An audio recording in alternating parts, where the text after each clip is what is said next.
dubbisneerra. Ragaa ammattanii namoota irraa funaannee qabuun nama 12 qaba. Hundee manni gubate immoo egaa baay'ina isaan arganne mana amantaallee dabalatee manni baay'een akka gubate odeeffannoodhaan naa kaasaniiru. Maanguddoon Oromoo Keeniyaa nama bade faana bu'uun arganii fi namoonni Google ittiin jedhanis dubbisneerra. Faan fuudhaatii beekinnaa nam amtana tafame kabadee waan kanaaf gulgulana jedhe nama guddaa barbaade ammoo beekaa barbaadanii ittiin ba'an kulli rabbiit qaba. Odeessaalee gaggabaaboo dabaluun saganticha Firaa'ol Balaay dhiyeessa.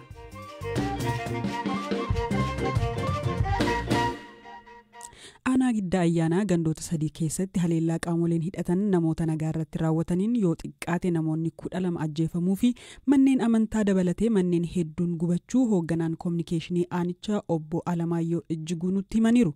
Mootummaan humna nageenyaa hidhattoota finxaaleeyyii kunneen madaalu hanga hin ramadiinitti ajjechaan lammiilee nagaa itti fufaa yaaddoo jedhus qabu. Hamzaa Huseen dhimma kanarratti dubbiseera. Kaleessa naannooma sa'aatii guyyaadha kan dhageenyu odeeffannoo isaa nuti aanaa keenya keessa gandoota 3 keessatti kan taateen kun ta'e gandoota Oromiyaan Saaraa, ganda Konnolchii fi ganda Guddina Calleyaa keessaati zooniiwwan gandootaa kan ta'an keessatti kan raawwate kuni. Gandoonni kun aanaa Kiiramuu duukaa waldaan geessu. Aanaan Kiiramuu immoo naannoo hidhattoonni Amaaraa keessatti kuufamanii jiran kana Haroo fi Baagin iddoo jedhamu duukaadha kan walitti dhiyaatu. Egaa karaa sana jaaniiti kan ganamaan dhufaasa uummata irratti bananii amma lubbuun duutti amma qabeenyi saamuutti amma manni gubatutti kan ga'e kaleessa. Lakkoofsa namoota miidhamaniif beekuun danda'ama badii nama mudate agas kan duraaniiti moo agamii ergasii immoo tasgabbaa'eera moo haala akkamiitu jira? Ragaa ammattanii namoota irraa funaannee qabuun nama 12 qaba. Hundee manni gubate immoo egaa baay'ina isaan arganne mana amantaallee dabalatee manni baay'een akka gubate odeeffannoodhaan naa kaasaniiru. Garuu baay'ina mana gubatee immoo hin arganne. Horiinis akka saamame odeeffannoo qaba garuu baay'ina isaan arganne. Ergasii tasgabbaa'eera humna nageenyaa mootummaatu gidduu gale moo ofuma nama aleelanii deebi'an moo qaamoleen kun akkamitti adda cituu danda'e aleellaan ture? Naannoo dura ga'anii mana gubanii nama ajjeesan sanarraa deebi'aniiru kan jedhu odeeffannoo nuu kennaniiru namoonni qaamni mootummaan qaqqabiin jirammaa fi ofumaan deebanii haa ta'uu hin beeku waan isaa garuu hidhattoonni kana baawwa shanii naannoo sana jiran kaleessa dhukaasaniiru kan jedhu odeeffannoo argadheera. Egaa sanatu deebisa haa ta'u ofiin waan barbaadan godhanii deeban haa ta'u ammatti garuu dudduba deebaniiru qaamni mootummaa immoo ammaaf hin qaqqabiin jira. Hidhattoonni aleellaa geggeessan kun kanuma duraan finxaaleeyyii naannoo Amaaraarraa dhufan jedhaman sanadha moo kanneen biroodha moo kam? Kan amma leellaa kana geessise warruma dura Kiiramuurra ture. Kiiramuurratti rakkoo kana uumaa ture gara naannoo Baagiin Haroo Waddeessa Diimaa gandoota jedhama. Aanaa Kiiramuu jalaa gandoota kanatti baqatanii warra jiranidha. Isaanimatu as ce'echaa. Aanaa Giddaa Ayyaanaatti kanaan duras namoonni aanaa Kiiramuurraa buqqa'an hedduun garasitti baqatanii magaalaan Ayyaanaa baay'ee dhiphattee akka turte aanaan Giddaa Ayyaanaa dhiphatee akka ture himamaa ture. Haalli namoota sanaa akkamii ergasii gargaarsa argataniiru moo haala kam keessa jiru? Amma gaa namoonni dhuguma akkuma kanaan dura kaasnee turre mana barumsaa haayiskuulii fi mana barumsaa Baalaataawoo magaalaa Ayyaanaa keessa jiru keessa qubsiifamanii akka turan karaa adda addaa yaada kennaa turre nusi. Amma garuu mootummaanis deeggarsa buqqaatota aanaa Kiiramuu fi aanaa Giddaa Ayyaanaa keessa jiran kanaaf deeggarsa amma danda'ametti qaqqabsiisee jira. Sanarraa ka'uudhaan waraana aanaa Kiiramuu qaqqabee waan jiruuf gara aanaa Kiiramuutti namoonnis bultiidhaan suutaan deddeebi'aa jiru. Namni baay'een achi garasitti deebi'ee galeera. Deeggarsi godinarraati aanaa keenya qaqqabees immoo aanaa Kiiramuu qaqqabee uummataaf bu'ee jira waan ta'eef ammas namoota muraasa duwwaati kan biratti hafee jiru. Isaanis immoo suutaan gara qe'ee isaaniitti deebi'aa jiru gara magaalaa Kiiramuutti. Naannoo Guttiin faattis rakkoon akka mudateetu dubbatamaa ture. Haalli Guttinoo maal fakkaata? Maaltu ture? Yaa amma raatiin achi keessatti ta'e nama 100 olii kan achirratti wareegame kan nama dhibullee saba adda addaatu achi keessa jira. Oromoo duwwaa miti. Ammatti garuu qaamni nageenyaa qaqqabee jira. Ammaa fi karaan magaalaa Ayyaanaa fi Naqamtee wal qunnamsiisu cufatee jirarraan kan hafe haala achi keessa jiru nageenyi isaa ammaaf fooyyee qaba. Guttiin kana dabalatee aanaalee amma eeraman kana keessatti rakkoon akkasii kun furamee dhaabbate yoo jedhamu amma sinumatti deebi'ama. Furmaata waaraa akka ta'uuf maal gaafattu isin maal dhaamtu? Mootummaarraa maaltu eegamaa qaama nageenyaa ga'aatu hin jiru moo maaf deddeebi'a rakkoon kun? Wantichi dhimmichi dhuguma xiyyeeffannoo mootummaa guddaa barbaada. Waan salphaatu hin taane waan guddaa barbaada. Dhimmichi karoorfamee uummata Oromoo kana buqqisuu ajjeesuu irratti xiyyeeffatamee kan hojjetamaa jirudha. Nullee kallattii adda addaatiin dhimmi kun dhimma mootummaa ta'ee sirriitti gadi fageenyaan ilaalamuu qabu. Mootummaa irratti hojjechuu qabaa kan jedhu kallattii adda addaatiin yaada kennaa turre kaasaa turre. Ammas immoo qaama jiru hundumaatiif karaa barbaadameen kaasaa jirra. Ammatti qaamni nageenyaa suutaan qaqqabaa jira. Garuu hamma barbaadame miti rakkoo amma uumamee jiru kanaaf qaamni nageenyaa ergamee jiru wal madaalaa miti waan ta'eef hidhattoonni finxaaleeyyii Amaaraa kun kallattii adda addaatti faffaca'anii jiru waan ta'eef baay'ina qabu waan ta'eef kana tasgabbeessuudhaaf immoo mootummaan humna nageenyaa qabu gahaa kan ta'e ramadee bakka jiran hundatti hamma to'achuutti amma meeshaa irraa sassaabutti yoo tarkaanfii sadarkaan jiru fudhateen alatti ammallee wantichi taa'amee kallattii qaamni nageenyaa hin jirreen kan darbee tarkaanfiin kun fudhatamaa jiru waan ta'eef ammallee xiyyeeffannoo barbaadechuudha. Obbo Alamaayyuu galatoomaa baay'ee. Sinillee galatooma.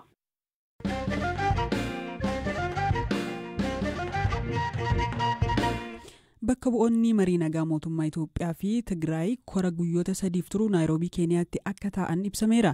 Mariin muddee 21 hanga 23 2022 gaggeeffama jedhame kun waliigaltee waraana dhaabuu jalqaba ji'a Sadaasaa 2022 Afrikaa Kibbaa Piriitooriyaatti mallatteessan akkaataa itti hojiirra oolfamu dhimma ilaallatu akka ta'e IGAD beeksiseera. Hamza Hussein.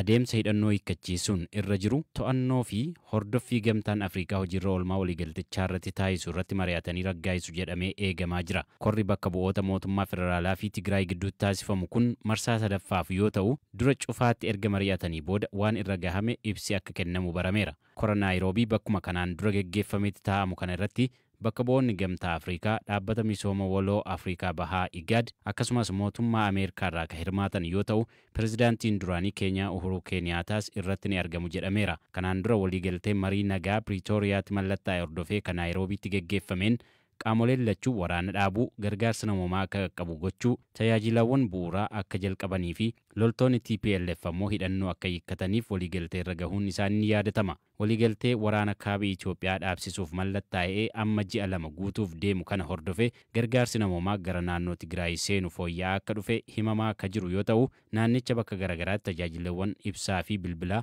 akkasumas baankii deebi'ee jalqabuun gabaafameera. Waraanni Eertiraa haa ba'u ka jedhu qaama waliigaltichaa ta'us waraana Eertiraa baasuun hojiirra oolaa hin jiru jechuun aangawoonni Tigraay komachaa turan. Humnoonni Tigraay adda waraanaa garagaraa irraa hidhattoota isaanii baasuu beeksisanis haga ammaatti adeemsi hidhannoo hiikkachiisuu eegaluu wanti beekame hin jiru. Mootummaan federaalaa gama isaatiin waliigalticha hojiirra oolchaa jiraachuu ibsa muddee 17 baaseen beeksiseera. Haa ta'u malee pireezidaantiin naannoo Tigraay Dabratsiyoon Gabra Mikaa'el walgahii Maqaleetti geggeeffame irratti mootummaan Itoophiyaa akkaataa waliigaltichaatti waan isarraa eegamu guutummaan bahataa akka hin jirre himan. Wal waraanuu waggoota 2 lakkoofsise dhaabsisuudhaaf aangawoota mootummaa federaalaaf TPLF gidduutti marii jalqaba Afrikaa Kibbaatti geggeeffame hordofee waraana dhaabuuf hidhannoo hiikkachuu irratti waliigalamee ture.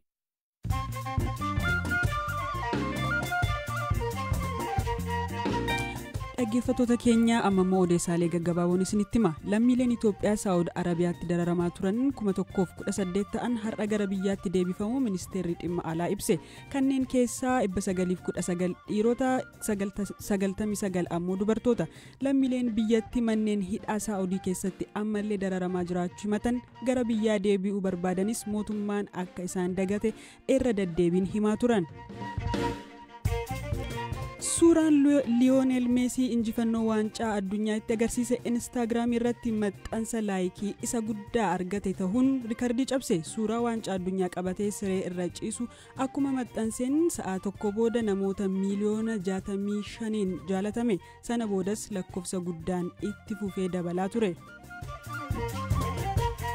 Ameerikaan bara 2022tti qoricha fentaanil jedhamu lammiilee Ameerikaa hunda ajjeesuu danda'uu fi sammuu namaa adoochuu to'annoo jala oolchuu beeksifte. Bulchiinsi to'annoo qorichaa federaalaa dooziiwwan qoricha sammuu namaa adoochuu fentaanil jedhamu miliyoona 379 ta'uu akka to'ate beeksiseera.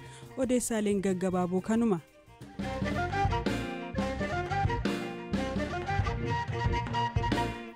odeessaa itti aanuun keeniyaa naannoo oromoonni ormaa jiraatan taanaa riivaa keessatti daa'imni umriin isaa waggaa 4 ta'e bosona bineensota hedduuf keessaa qabu keessatti badee guyyaa 6 booda osoo rakkoon tokko isa hin mudatiin argame.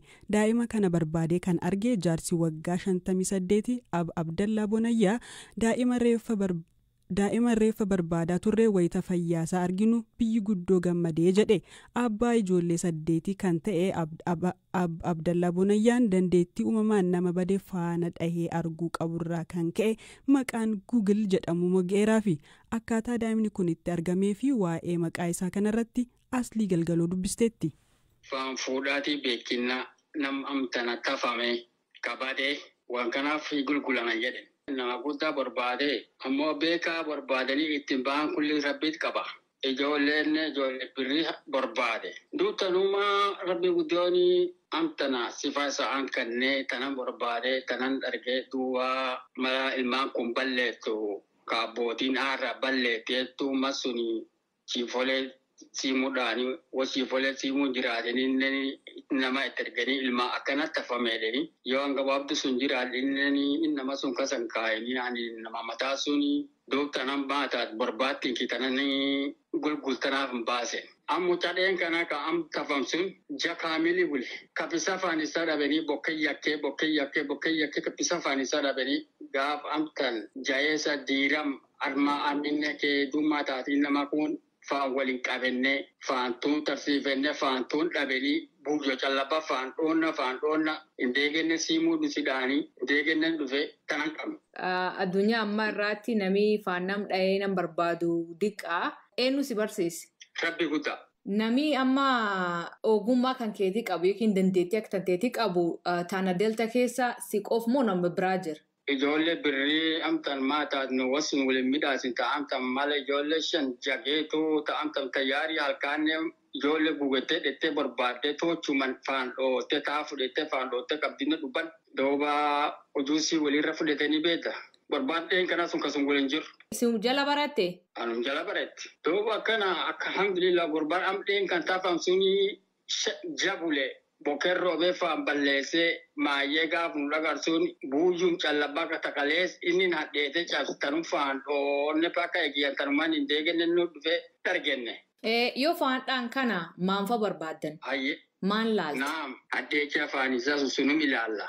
Bare dhibii wal dhabeenoo bare dhibii akkan marfatee lafi namaan akkasii hin beeyin tahaywaan akkasii hin beeyin achi ilaalaniitu amina barumtuun wooma akkasii alaama akkasii barbaadanii alaamu yoyyootte barbaadde tananii bakka amina barbaadde baata. Mucaan guyyee isaan argitan suniin akkam jiru? Nafisa takka hiirren roobka sun jira bisaan dargetee num dhuga daraara mukaa num nyaata nafisa takkaan badilikki.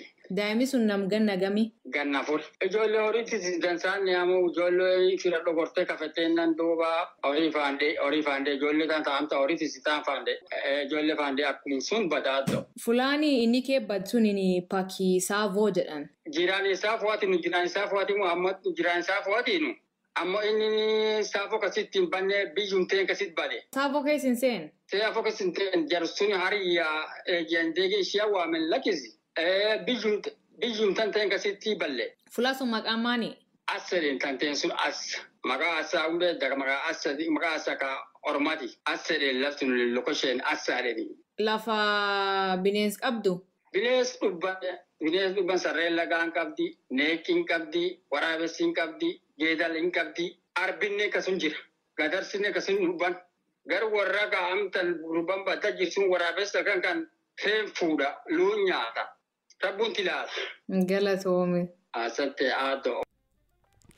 Dhaggeeffattoota keenyaa kan har'aaf